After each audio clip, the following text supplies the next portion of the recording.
Hello and welcome to episode 12 of Storytime with Mr. Haque. So we are reading the third story in this collection, I, Robot by Isaac Asimov. The story is called Reason and it follows the exploits of Donovan and Powell, who are now in deep space on a new mission, and they have encountered another problem, namely that their robot Cutie has taken on a consciousness which threatens their very existence. So today is the fourth and final part of Reason. 12 hours later, sleep was just still that, a matter of principle, unattainable in practice. The storm had arrived ahead of schedule and Donovan's florid face drained of blood as he pointed a shaking finger. Powell, stubble-jawed and dry-lipped, stared out the port and pulled desperately at his moustache. Under other circumstances, it might have been a beautiful sight. The stream of high-speed electrons impinging upon the energy beam fluoresced into ultra-spicules of intense light. The beam stretched out into shrinking nothingness, a glitter with dancing, shining motes. The shaft of energy was steady, but the two Earthmen knew the value of naked eye appearances. Deviations in arc of 1/100th of a millisecond, invisible to the eye, were enough to send the beam wildly out of focus, enough to blast hundreds of square miles of Earth into incandescent ruin. And a robot, unconcerned with beam, focus or Earth, or anything but his master, was at the controls. Hours passed. The Earthman watched in hypnotized silence, and then the darting dotlets of light dimmed and went out. The storm had ended. Powell's voice was flat. It's over. Donovan had fallen into a troubled slumber, and Powell's weary eyes rested upon him enviously. The signal flash glared over and over again, but the Earthman paid no attention. It was all unimportant. Perhaps Cutie was right, and he was only an inferior being with a made-to-order memory and a life that had outlived its purpose. He wished he were. Cutie was standing before him. You didn't answer the flash, so I walked in. His voice was low. You don't look at all well, and I'm afraid your term of existence is drawing to an end. Still, would you like to see some of the readings recorded today? Dimly, Powell was aware that the robot was making a friendly gesture, perhaps to quiet some lingering remorse in forcibly replacing the humans at the controls of the station. He accepted the sheets held out to him and gazed at them unseeingly. Cutie seemed pleased. Of course, it is a great privilege to serve the master. You mustn't feel too badly about my having replaced you. Powell grunted and shifted from one sheet to the other mechanically until his blurred sight focused upon a thin red line that wobbled its way across the ruled paper. He stared and stared again. He gripped it hard in both fists and rose to his feet, still staring. The other sheets dropped to the floor unheeded. Mike, he was shaking the other madly. He held it steady. Donovan came to life. What? And he too gazed with bulging eyes upon the record before him. Cutie broke in. What is wrong? You kept it in focus, stuttered Powell. Did you know that? Focus? What's that? You kept the beam directed sharply at the receiving station to within a 10,000th of a millisecond of arc. What receiving station? On Earth. The receiving station on Earth, babbled Powell. You kept it in focus. Cutie turned on his heel in annoyance. It is impossible to perform any act of kindness towards you two.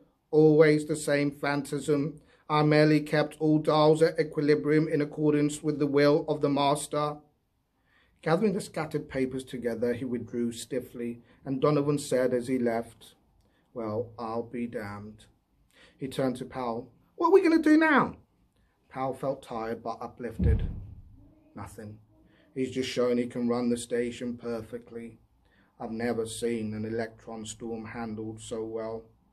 "But nothing's solved. You heard what he said of the master. We can't—" "Look, Mike, he follows the instructions of the master by means of dials, instruments and graphs. That's all we ever followed. As a matter of fact, it accounts for his refusal to obey us. Obedience is the second law. No harm to humans is the first. How can he keep humans from harm, whether he knows it or not? Why, by keeping the energy beam stable. He knows he can keep it more stable than we can, since he insists he's the superior being, so he must keep us out of the control room. It's inevitable if you consider the law of robotics." "Sure, but that's not the point. We can't let him continue his nitwit stuff about the master." "Why not?" "Because who ever heard of such a damn thing? How are we going to trust him with the station if he doesn't believe in Earth?" "Can he handle the station?" "Yes, but—" "Then what's the difference, what he believes?"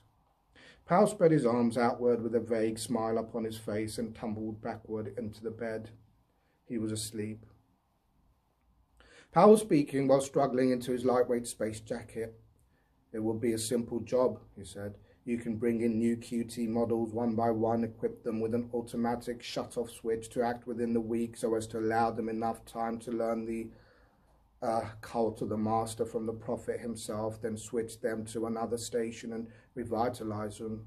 We could have 2 Cuties per—" Donovan unclasped his glass-sight visor and scowled. "Shut up and let's get out of here. Relief is waiting, and I won't feel right until I actually see Earth and feel the ground underneath my feet, just to make sure it's really there." The door opened as he spoke, and Donovan, with a smothered curse, clicked the visor to and turned a sulky back upon Cutie.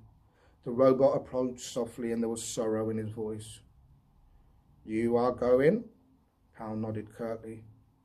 "There will be others in our place." Cutie sighed with the sound of wind humming through closely spaced wires. "Your term of service is over, and the time of dissolution has come. I expected it, but, well, the master's will be done."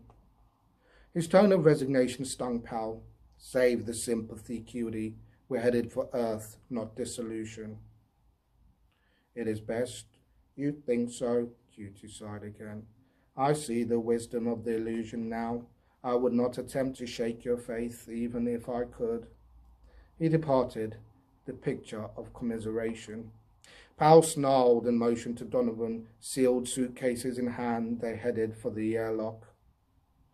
The relief ship was on the outer landing, and Franz Muller, his relief man, greeted them with stiff courtesy. Donovan made scant acknowledgement and passed into the pilot room to take over the control from Sam Evans. Powell lingered. "How's Earth?" It was a conventional enough question, and Muller gave the conventional answer. "Still spinning," Powell said. "Good." Muller looked at him. "The boys back at US Robots have dreamed up a new one, by the way. A multipole robot." "A what?" "What I said.